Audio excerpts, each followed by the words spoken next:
and welcome to this week's ATL Home Market. Thank you for joining us again. We've got a busy program this week, a lot that we're going to be talking about. My name is Ira Miskin. I'm broker and team leader with Your Home Sold Guaranteed Realty and the Miskin team. And hi, I'm Stephanie Miskin, co-team leader with Ira and the Miskin team.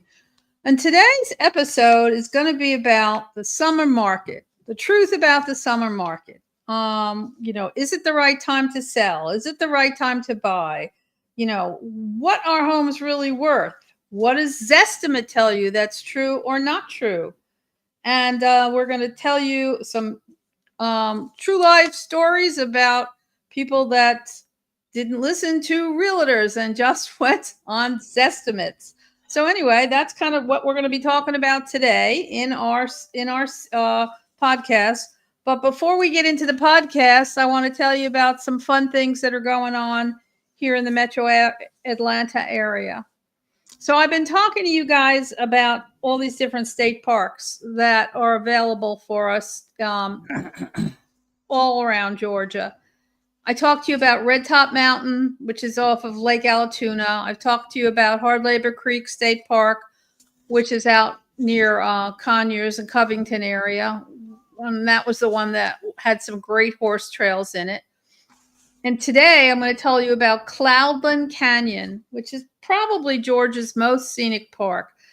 This park is located about 120 miles northwest of Atlanta and 27 miles southwest of Chattanooga, Tennessee. So it takes about 2 hours to get there. It is tucked away, and if you know anything about this area, it's tucked away in the edges of Lookout Mountain. It's a really gorgeous park with absolutely wonderful trails, waterfalls, canyons. There are 2 fabulous waterfalls there, and there are 2 hikes that they talk about in the park. They're a little bit strenuous if you want to get to the ones down near the waterfalls, but they're well worth it.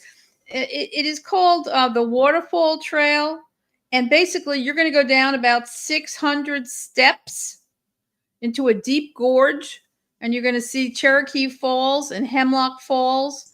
It's a workout, but it's really worth it.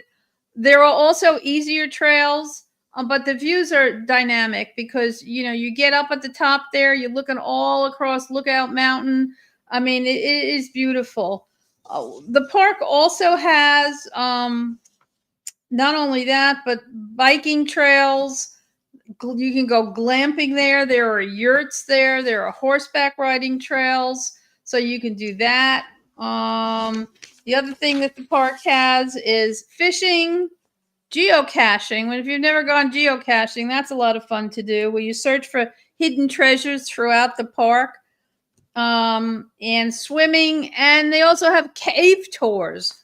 So it's a beautiful, beautiful park. It is a very large park. So, you can go there and stay a couple of days and do a whole bunch of things.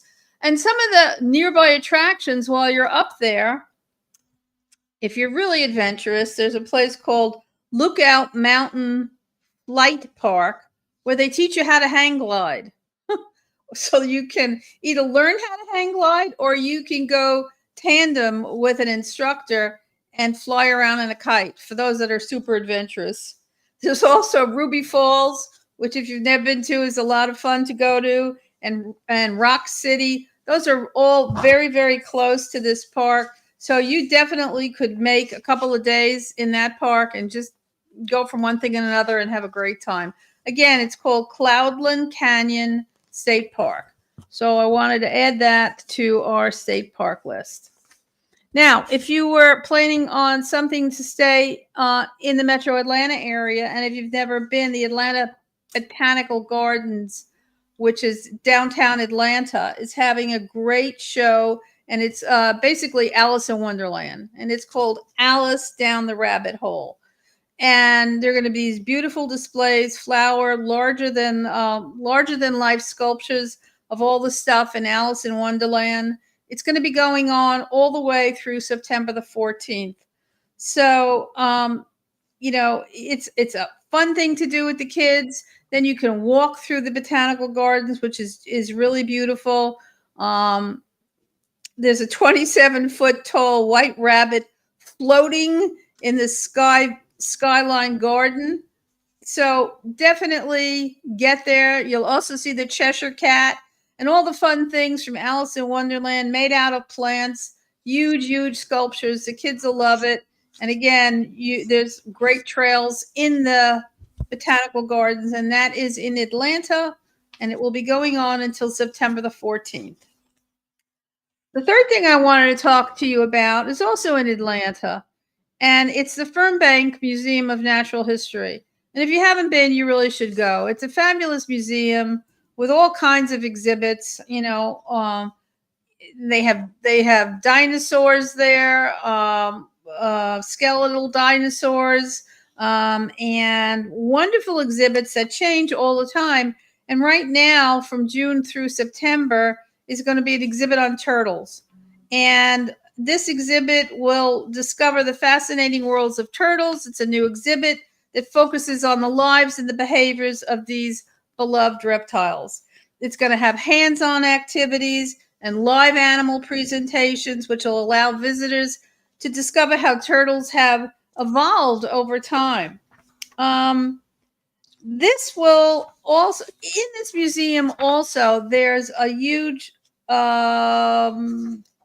giant screen theater, and it's an IMAX theater. And when you go into the museum throughout the day, there are different shows that you will be able to see, and it won't be an additional charge. So there's going to be, there will be a particular movie on the turtles that if you guys want to see that, you just have to check the times for the different shows that they're going to be having. But that'll be a fun thing to do. And then also on the museum grounds, they have 10-acre woodland area, which is immediately behind the museum. And you can wander through that and explore nature. And then there's another area that you'll pass through, which is called Wild Woods. You'll find Fernbank Forest, which is 65-acre old growth forest. So that'll be a lot of fun to go through with the kids or, you know, a friend, where you can see, you know, birds, amphibians, reptiles, all kinds of things. So this is all at Fernbank, which is also, it's in the city. So again, this turtle exhibit's going to be going on until September the 1st. And I thought that sounded really cool for the kids in summertime. And if you haven't been there, you should check it out. And then last but not least, I just wanted to remind everybody, I told you about this, I think it was last week, I'm not sure, but the Roswell Cultural Arts Center, where they have the series for kids. They did, the first one I told you about was Pinocchio.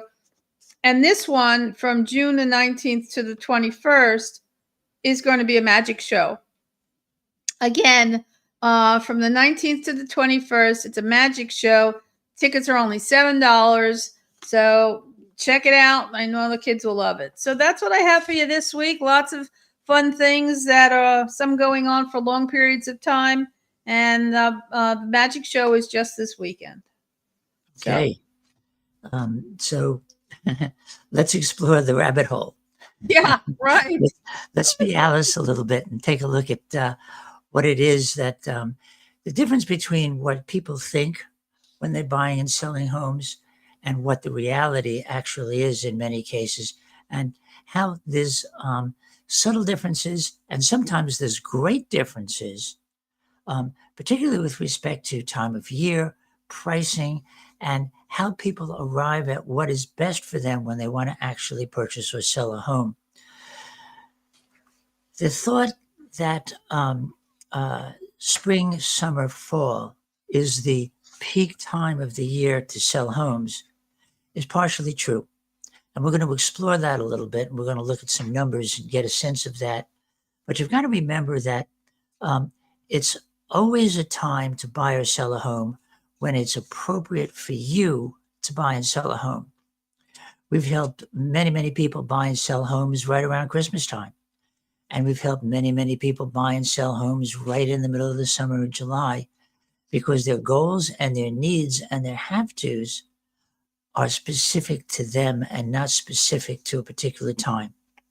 But it is true that during the spring and summer time of the year, different than some people think, which is, oh, well, I don't know if it's the best time because everybody goes on vacation and nobody's looking. Many people, and especially families, use the spring and summer to sell and buy homes because they're doing it while school is out, so that their children don't have to move schools in the middle of a school year and have the education program and their involvement in activities disrupted. They can start fresh at the beginning of the season. And so, because some of those things are specific to how people really do need to shop, to buy and sell, one of the charts that I want to show you is a chart that we want to take a look at. It's called our inventory and residential chart, which is a chart that real estate folks look at on a regular basis to look at what the volume is of homes that are at any given time for sale, and to look at what the competition looks like as regards to sale. When we look at the chart currently, and this is the most recent numbers that we have, which would be through 31st of May, right now in all of Metro Atlanta, there's roughly about 20,000 homes that are actively being listed for sale. Now, I can tell you that not that many years ago, before COVID and before the market crashes and all through those periods, the Atlanta metro market, which is enormous, it's one of the largest metropolitan areas in the United States, had upwards of 40 to 50,000 houses for sale. So even today, when we're pushing at this moment about 20,000 houses across the entire metro area, city and suburbs and exurbs, it's still less than half of what was typical for many, many years. And if you just look back, going back to, and this is interesting, going back to when interest rates were floating still at about 3%, even when interest rates were so good that people could buy, there was still a great deal of hesitation and fear by homeowners in selling. And during this period, the average number of homes for sale in May to December of 2021 was less than 8,000 homes. So yes, we've had a great increase in the number of homes for sale, but I will tell you that even at that, the thought that there's a great deal of competition, well, given the number of homes for sale and the number of people that buy and sell, there's not that much competition.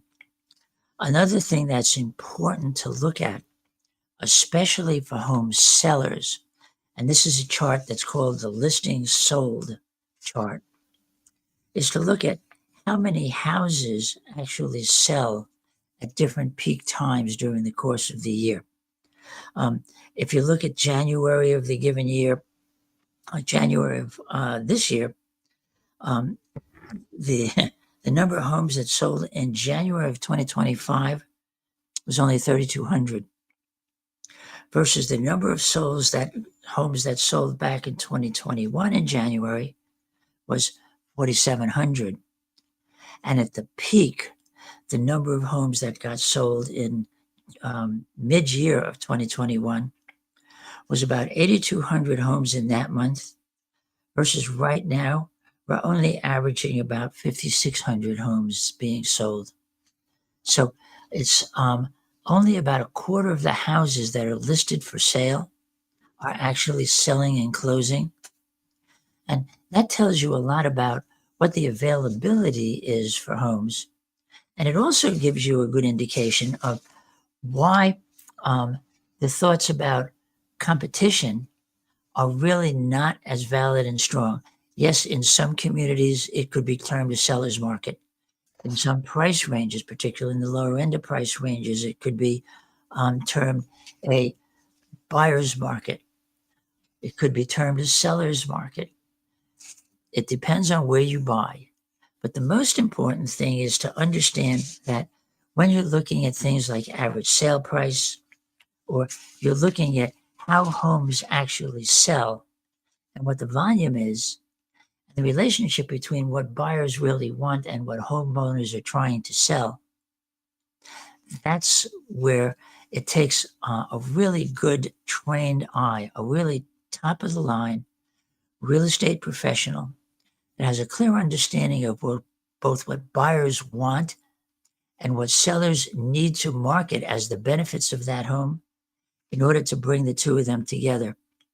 Stephanie, take a look at that little chart that you have. That is the Alpharetta analysis report.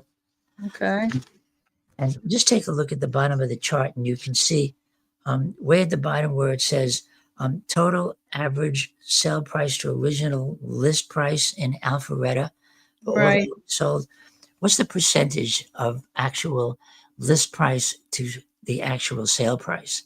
99%. 99%. Mm-hmm. And if you look at it to the original sale price, it's 98%. Right. 98%. Correct. Now, what does that tell you about how sellers still think that houses are worth a ton more than they actually are? Well, it says that if the houses are listed pretty close to the true value of the house. That's because a number of home sellers are finally coming to the realization that a house is worth what it's worth as opposed Right. to what you would like it to be worth. How Correct. many times have you and have the advisors on our team been in situations where they put in really strong offers and the home sellers reject them? Oh, all the time, a lot, because they always think their house is worth more, and we know what the true value of the house is. We also know what an appraiser is going to value that house at. That's And if right. you need to get a loan, you got to have an appraiser. And if the house doesn't appraise for the amount of money that you want to, spend, then we have an issue. So when we go in and we help our buyers put together offers, even if the buyer will say something like, "Well, I want to offer $10,000 less," or let's offer less. We try to make the buyer understand, look, we understand the market. We understand truly what this house is going to sell for. We know what an appraiser is going to get this house sold, going to give you a loan for. So let's be realistic here. If you want this house, this is the offer that we should be making. And if they listen to us, then the chances of getting the house are so much better. And you don't want to be, you don't want to be in a situation where you're going to end up in a bidding war, because, that just makes everybody get nervous, and it's not the way to go. The way to go is to listen to the realtor who knows what the data says and how to price a house correctly. We're going to spend a few minutes talking about how to collect that data and how to apply it so that you're understanding what a home is truly worth and how to be able to negotiate that price, whether you're the seller or the buyer, so that you end up having the home sell for its true value so that everybody walks away satisfied with the way the transaction should actually go. Now, let me tell you briefly about two other communities, just so you get a sense of the difference, the variation of communities. Alpharetta, up in the north side, up in North Fulton County, is a group of communities and zip codes that are essentially higher priced. They are anywhere from 20 to 50 to 70% above, in some cases, the average metropolitan area sale price. The volume of homes that sell at the lowest number start in about the 400s. Everything below that are going to be really fixer-uppers, and they usually sell to investors at 50 or 60% of sale price or market value, because they've got to fix it all up, put money in, and then resell it at market value. But homes average between $700 and $1.5 million for homes for sale. And in that Alpharetta market right now, Whereas not that long ago, the average sale price for homes, and we sold a really wonderful home in Alpharetta not that long ago at 106% of the asking price. The asking price was just a little below market value to get some competition going. And it had 6 offers on that house, but it ended up selling for 106% of what the original asking price was. Well, these days, the final sale price to original sale price, meaning what the house actually sold for versus what the homeowner originally wanted, was only around 97% of that original price, which means there's more competition for buying homes, tougher negotiations on the part of buyers, and buyers don't necessarily have to buy your home unless your home really fits their values.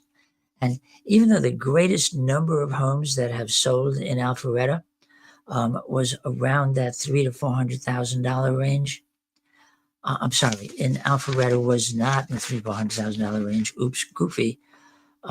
Was in the, let me get the right number up here. Greatest number of homes was in the $550,000 to $900,000 range. When you look at other communities, and this is a community, this is the West Cobb, the Springs community, which is a little more rural, a little less dense. Still has really lovely individual homes outside of planned communities and great subdivisions. Good schools, strong communities, relatively safe. But the average sale price and the highest number of homes selling in that Powder Springs area is actually from about the $250,000 to the $499,000 range. But the average sale price for the competition of those homes is only 97% of original list price. So even though a good number of homes have sold, and there's like 265 to 270 houses that actually sold and closed since the beginning of the year.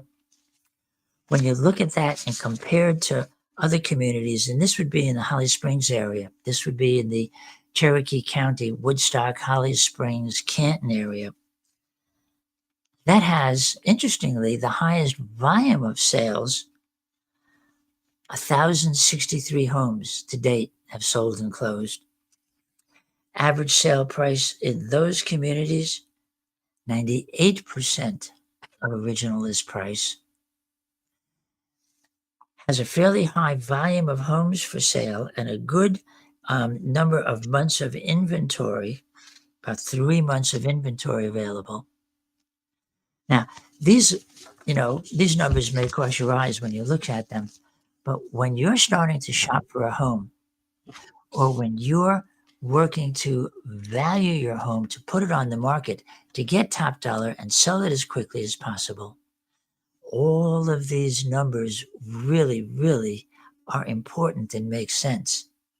Steph, when you and our team advisors are doing research, what are the kind of things that you and they look at to help you to really come to terms with how to make an offer or how to evaluate a sale price on a home? Well, one of the things that we do is we go back and we analyze all of the data before we put together an offer. A lot of times you'll be with a client and you're in the house and they'll say, well, what should we offer? What should we offer? I want to put an offer on this house. And you really have to go back and do your homework. So what we do is we want to compare apples to apples. So we want to take as much information about the house that they want to buy, meaning how many bedrooms, how many baths, is it on a full basement? Is it a drive under? Does it have a bonus room? And take all of the components about that house and then compare it to sales that have been done hopefully within the same subdivision, or if not in the same subdivision, you want to go out maybe 3 to 5 miles from that house and do a competitive market analysis. See what has sold in the last 3 months that you can compare apples to apples. And that'll give us a really good starting points to say, okay, well, you should start here, but this house has a little bit more of whatever it is. And so, according to that, we can up the price a little bit and then come up with a number. And that's what you have to do when you want to put together an offer, so that you're just not, shooting in the dark here saying, okay, well, we'll just offer this. That's not how it works. And there are other considerations. Does your buyer need closing costs? Do we need to ask the seller to help us buy the house, meaning to give us some closing costs? So if you need closing costs, then that's going to have to make an adjustment on the offer that you make. So, because you want to you really do want to come to a happy ground for the seller and a happy ground for the buyer. And all of that can't be just pulled out of a hat. You gotta sit down, you have to analyze it, you have to pull the data, and then you will be able to make the offer. And the other thing that we do, that my agents will do, is they will also call the listing agent while they're in the house with the buyers to get some information. So, how long has the house been on the market? Why is he selling? Have there been any offers? Have any offers been accepted or rejected? And try to get a feel. What does the seller need? Does the seller need a couple of days to move out of the house? Or is the seller already, ready to move out at closing, so that you can adjust the offer appropriately so the seller is happy and the buyer is happy? And all of that is calculated by looking at what values are and looking at them in a number of different ways.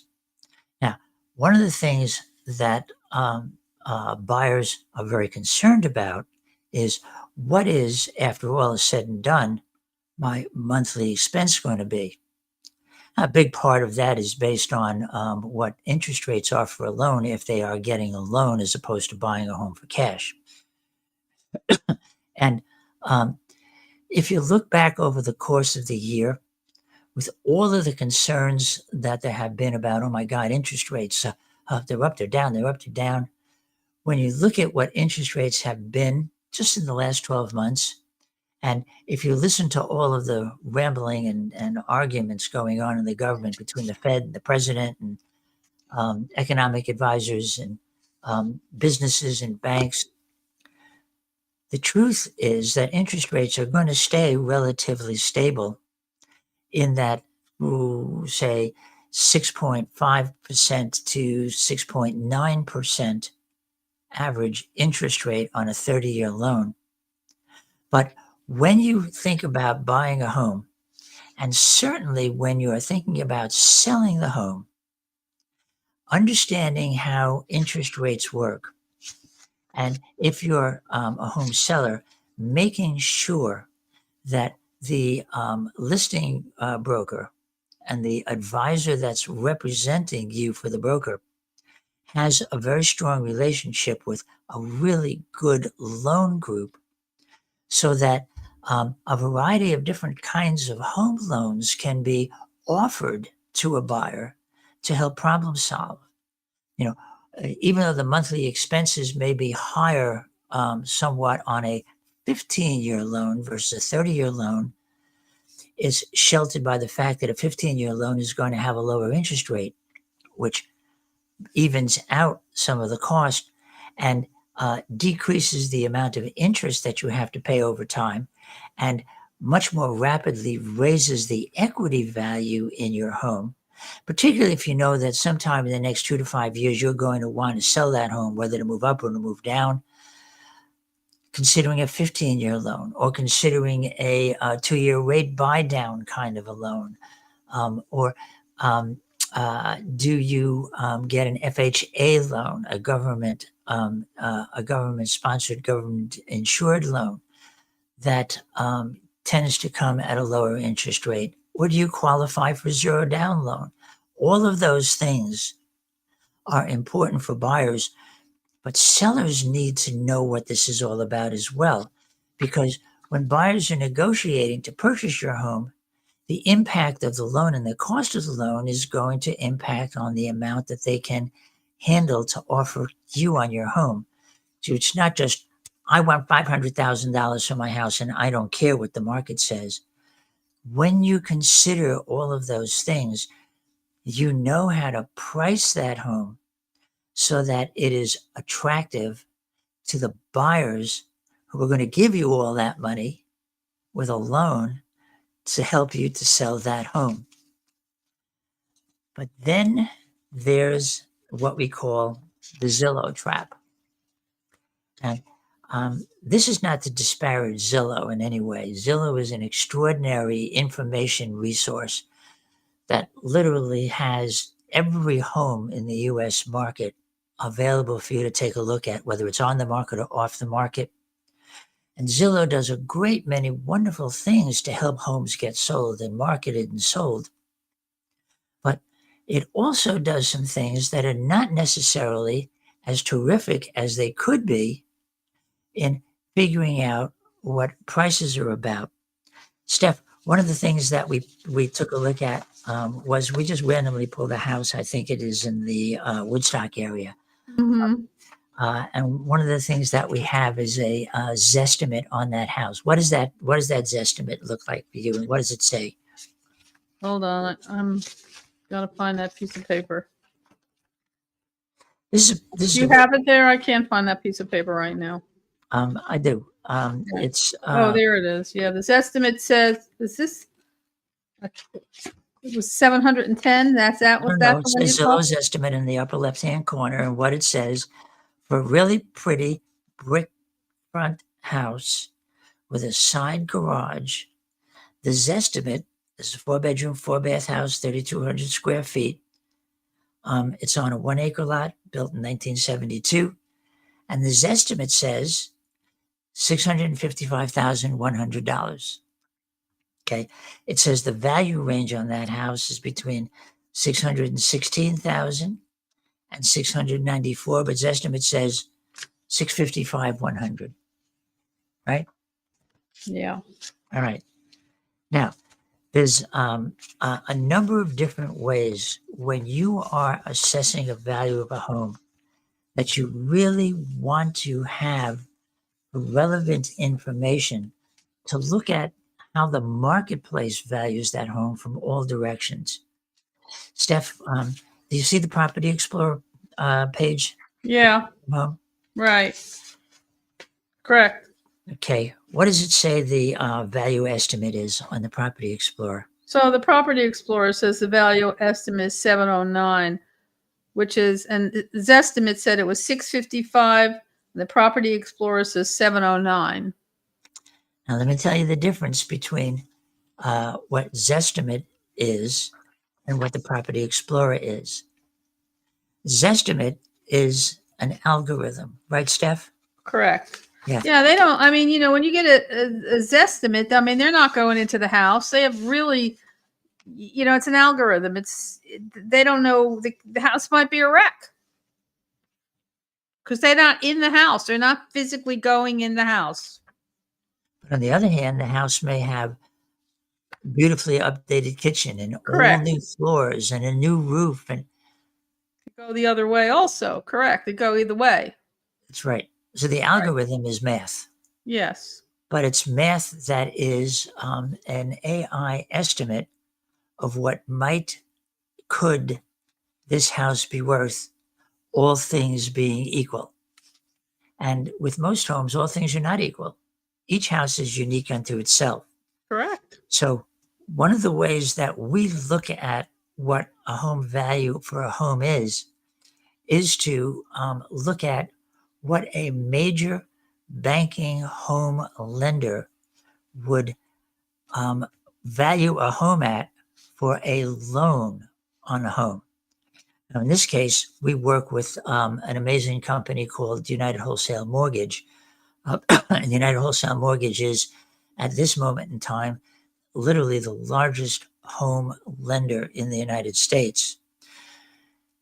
And they have programs and they do estimates based on home values that are much more attuned to what a lender would be willing to loan on a home.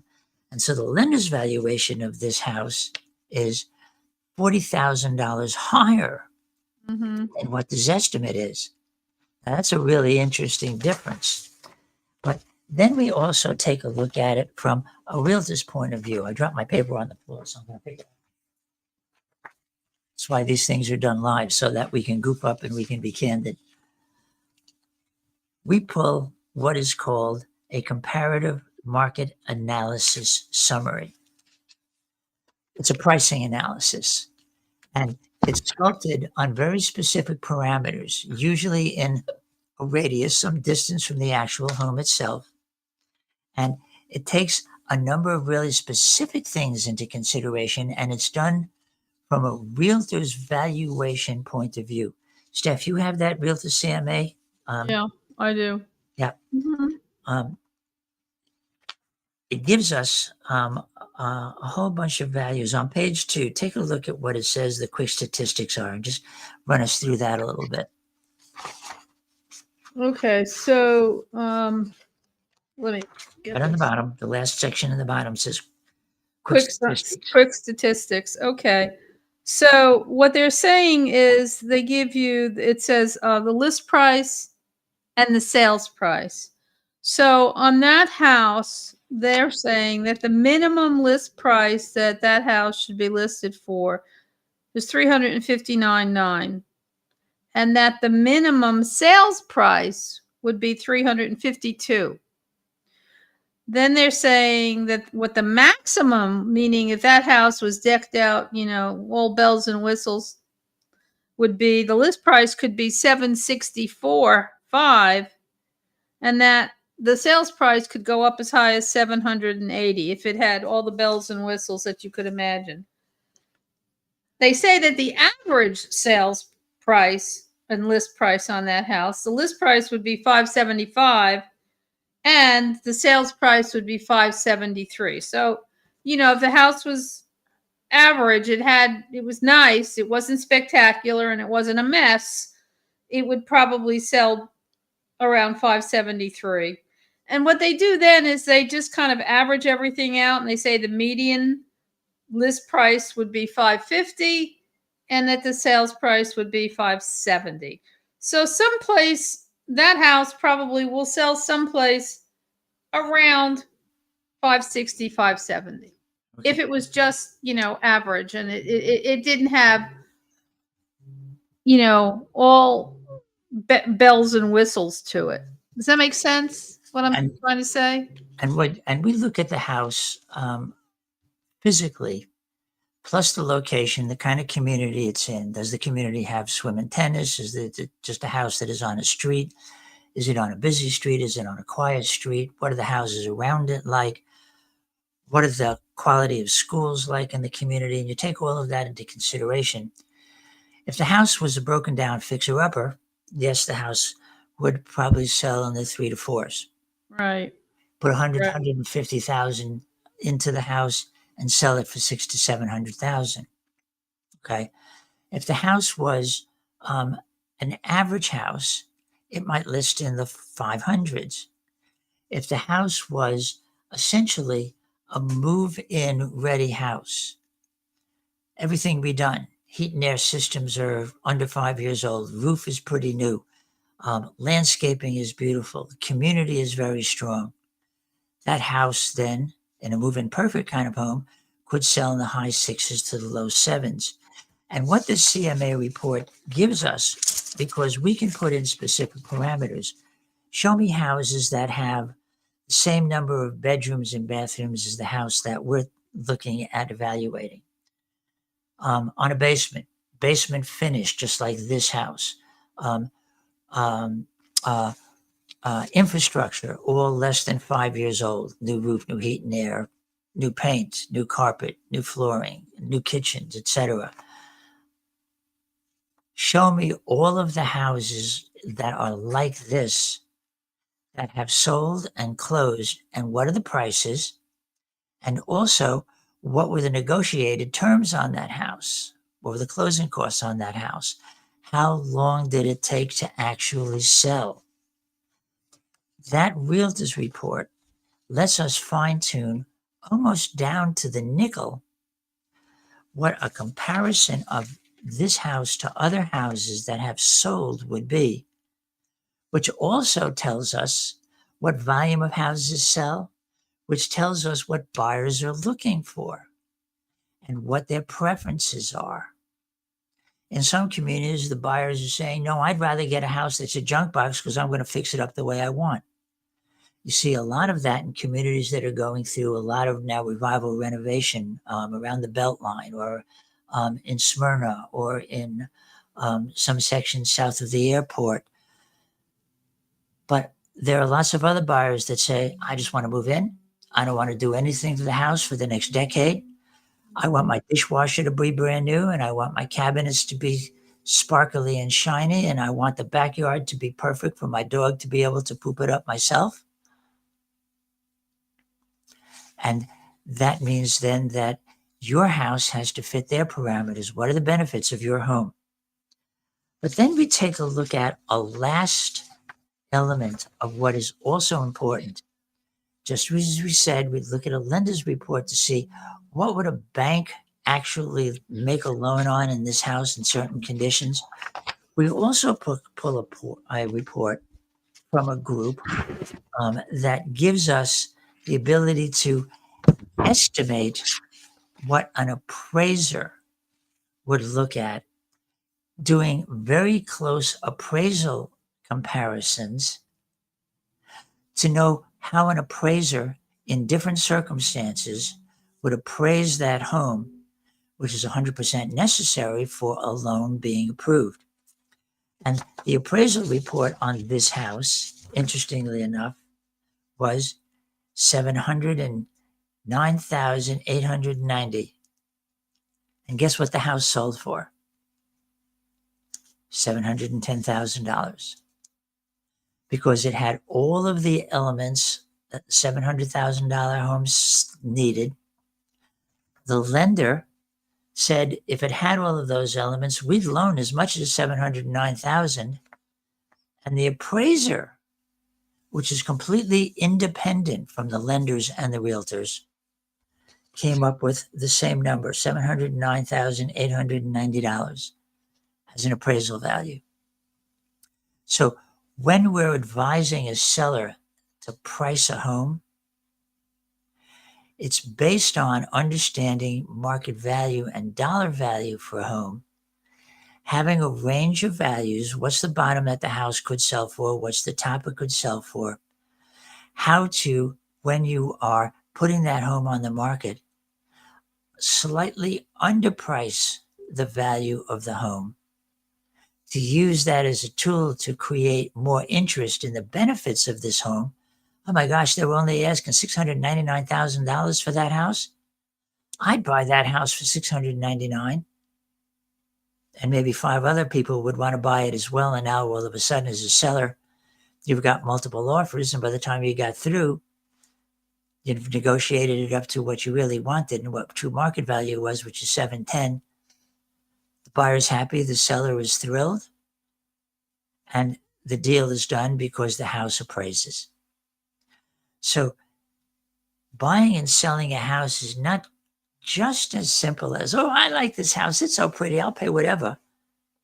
Or give me $1 million for my $500,000 house. No, that doesn't work either. There's an art and there's a science to what is necessary in order to be able to, as a seller, price that home and get full market value from it.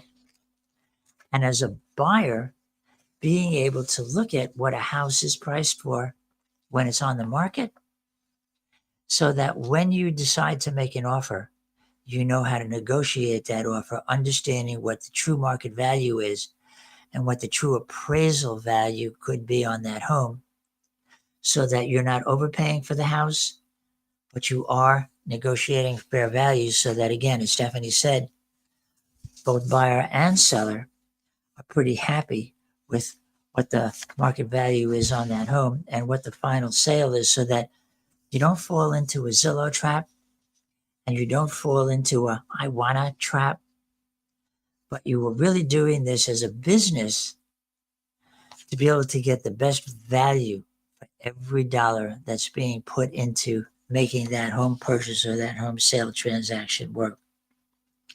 Now, there are a lot of things that happen when offers are made and houses are put on the market. A lot of times there are just steps that buyers or sellers don't take with the best advice and urging of their advisor, which gets them into trouble, and then deals fall apart or go away. Steph, there's a number of home sellers that we know, Mhm. that we have worked with, and home buyers that we know that have worked with, that have skipped a really important part of the process. We have a program, it's called our Certified Pre-Owned Home Program, which is unique to us, which has the home seller do a complete inspection of the home to really bring up every single physical issue related to that home so they can be fixed at an easy, good price, so that when the home goes on the market, there's really nothing wrong with that house. And many sellers avoid it. They don't want to spend the money. But then a home buyer comes and does a home inspection and they find all of these things wrong. And now they have to negotiate fixing the house or lower the price because they didn't do the homework that was necessary up front to assure that the value of the home is what you're charging for the home. But then we've had buyers, right, Stephanie, where they go in and they think they know everything, and they say, "Oh no, we don't need to do an inspection." Yeah, they don't want to pay for the inspector, and they want to say, "Well, my brother's an electrician; he can inspect the house," or something like that, or well, the house looks good. I'm going to skip that. And we always tell them, absolutely not. We know that's not. You need to spend that money because they're going to find stuff that your brother's not going to be able to find. And if they don't want to do that, we have them sign a form that said, it's against our best judgment that you buy this house without an inspection. And sometimes they listen and they get the inspection and they're really glad that they did, and other times they don't. And they can find terrible things later on. They find they buy the house and then they find out later that the house has a $20,000 foundation issue. Well, the inspector would have found that, but they chose not to. So it is so worth the money, and it is so silly not to get it done. It's the buyer's right, as well as privilege, as well as just smart business, to look at a big physical property. A house is a big bunch of physical elements. And even if the house is only a couple of years old, it doesn't mean that there aren't issues that are beginning to brew that the homeowner is not aware of, and that when discovered can be remedied now at a much lower cost more easily. And it goes for lots of different kind of things. Uh, Josh Gillette, who occasionally joins us, who is our associate broker and senior team advisor, is working with a client right now who is down in Florida, and Josh. And they're looking for a very specific kind of a home. They have specific reasons why they want a home in certain areas and with specific parameters. And so Josh is looking at houses for them, and he is both sending them videos and photos, and also FaceTiming live walkthroughs of the house and the grounds, so they can see the home. And one of the parameters that they had was having a house that was on a home site that was big enough so they could do some additional building on it that they want to do. Who was just telling us just yesterday about a house that they put an offer in on, and Josh and their inspection group were doing homework on the house before the potential homeowner, the buyer of the potential new homeowner, drove up from Florida to see the home. What was it that they discovered, Stephanie, that caused them to tell the seller, see around, Charlie?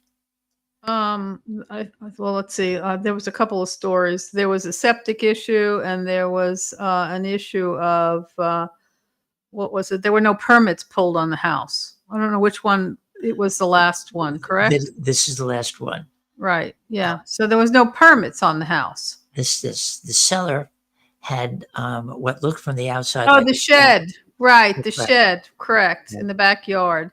So there was this shed in the backyard, which they went in and they made it into this great interior space, and they did this and they did that. It looked like a shed from the back, from the outside. From the inside, it was this great, it could be a man cave or a craft room or whatever, but they never had it permitted. And they also tied it into the septic tank of the main house. And the house was only supposed to handle, a septic tank is only supposed to handle, whatever, a 3-bedroom, 2-bath. Well, now they tie in this other structure, and then there was no permit to do any of that. And so therefore, all of that was uninsurable. So if this great, shed with basically, a wonderful apartment with a bath and a kitchen, if it had an issue or if it burned down, it was uninsured. Plus, because there was no permit pulled, they didn't even know if that lot was zoned to allow it to be built on there. And physically, they discovered when they inspected the area that it was too close to the neighbor's lot inside the lot lines.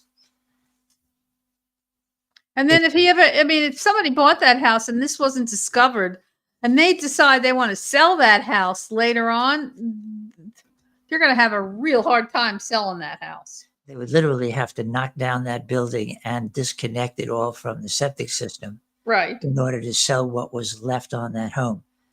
And so doing the homework, doing those preliminary inspections, understanding the zoning of a property, which sounds obscure, but it's not.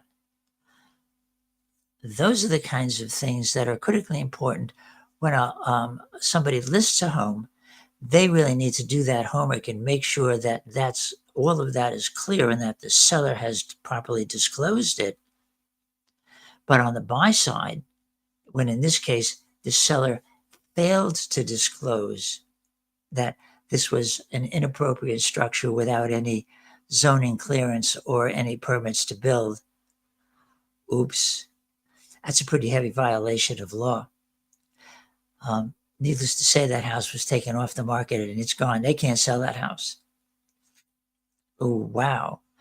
But see how important it is to know that using both from the front side, understanding clarity and solving issues as the seller, and then really using the tools that are available to you and having your team advisor help you to do that, to discover all of the things that are great and problematic about a home.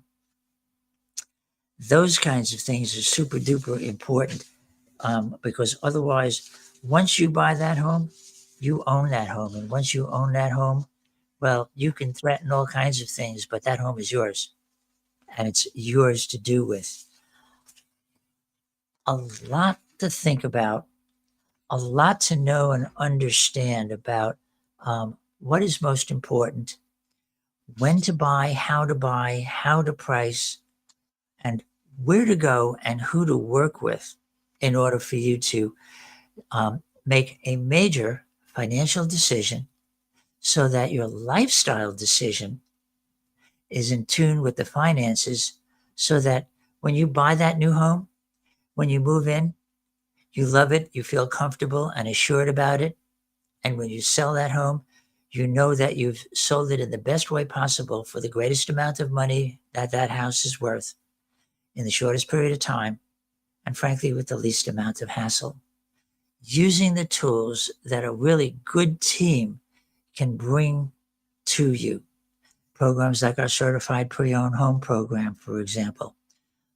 Having a team in which we have top-notch inspectors, that we understand and have very good relationships with home lenders and banks, that we really have good relationships with building contractors and repair people to help solve issues, and that we absolutely understand from long years of experience through up and down markets, not just when the best time is to buy or sell, because that is whenever you're ready, but what is the best outcome for buying or selling? That's what's critically important. Steph, when we talk to our agents and when we're really looking at how the best way is for them to serve those clients, what are the things that you would make sure that they look at, and what is it that you want for the buyer or the seller to be able to know for what we bring to the table to help them accomplish what is best for them? Well, I mean, we really, I spend a lot of time getting my team to understand that everybody's different needs, everybody has a different personality. It's your job to figure out what their needs are, what their wants are, what their personality is. So what is the best way they like to receive information? If they're a high I personality, they love everybody, they're gregarious and outgoing, they see the big picture, they don't want all the minutia and all the little details, they want to feel good, blah blah blah. If they're a C personality and they like detail and they want to know everything, then you have to give them that. So you have to know their personality so that you can work with them, and basically you have to build a trust. They have to trust you. And I would tell them this all the time. This is going to be an intense relationship for a short period of time. Buying a house is very, very stressful. It's way up there with getting married, a divorce, a death. Buying a house, it's a big deal. So you have to trust me and tell me the truth. I don't need to be finding things out later that are going to affect how we're going to negotiate. Or, you have to be honest with me about your finances and we'll have a good working relationship. So I try to make all of my agents understand that, so that in the end, they have solve the problem for their client, whether it be buying a piece of property or selling a piece of property, and they have a good relationship and they have a client for life. Because all in all, yes, there are going to be bumps, and there's no transaction that's just going to go along like that. There's always this in a transaction. But in the end, you want to get to the closing table, and you want to have a happy client and a client for life. And I think that that's what we do very well. And you see, folks that we term a high I personality, the people who are bubbly and want this all to be fun and so on. And you did tell me about the statistics later, because that's not their forte. They still have to know and understand those statistics. So it becomes incumbent upon that team advisor to be able to speak in the language that that particular personality type can understand, to get them to get in their head, this is the value of your house.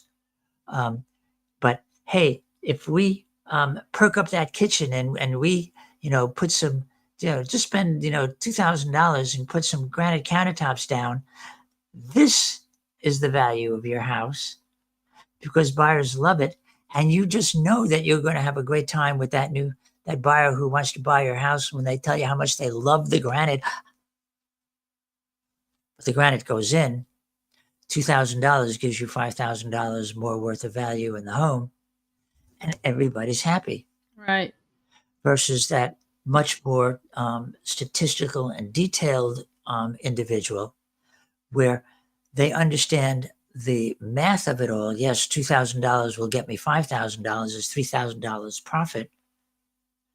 But why would I want to do that? I've got to really stretch, or I've got to borrow that $2,000, because happy buyer gives you less grief in making the sale occur, is more apt to want to negotiate on your terms, and will get you much more quickly that $2,000 back plus your $3,000.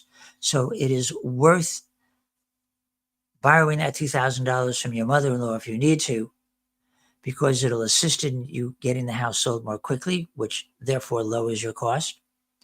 It gets you more money for the house, which therefore raises your bottom line.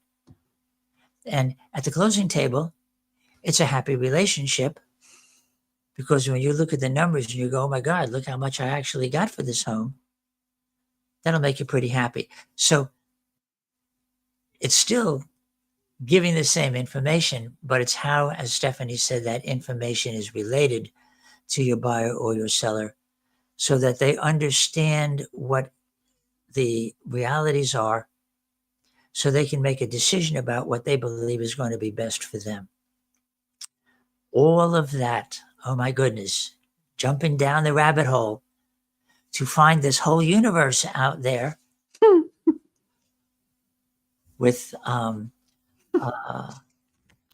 Humpty Dumpty and all the other people that live down the rabbit hole.